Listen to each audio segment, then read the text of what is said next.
As Texas endures the dead of summer, it's easy to forget the winter storm that wreaked havoc 6 months ago.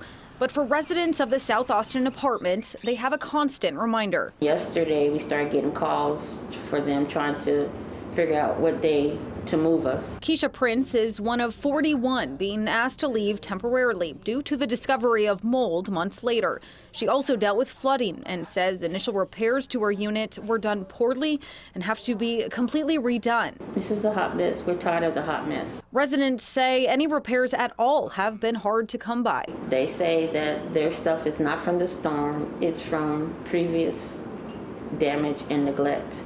Stuff that didn't get fixed over and over. I've been without the light in my kitchen, cooking for the past 2 years. Linda Hernandez Padilla lives up the road with her 4 grandchildren. Under new criteria, she's now eligible to stay while they fix her unit. But in her mind, that's not ideal. They're like, Grandma, how are we going to stay with construction and stuff? Potentially opting for a hotel. That's what's being offered and paid for, along with storage and a moving company. 3 families were scheduled to move today.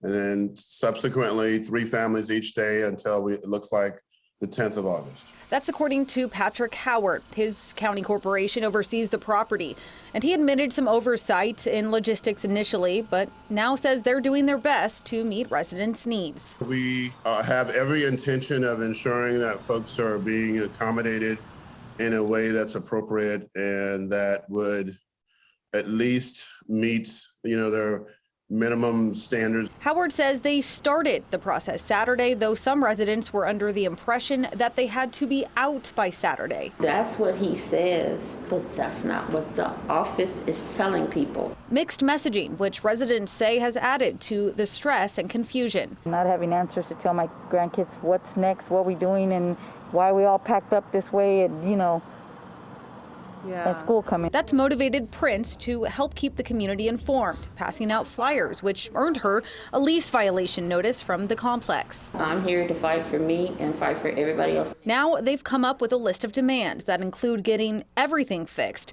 winter storm related or not. It's not okay, it's not right, and we're not going to stop until you sign this.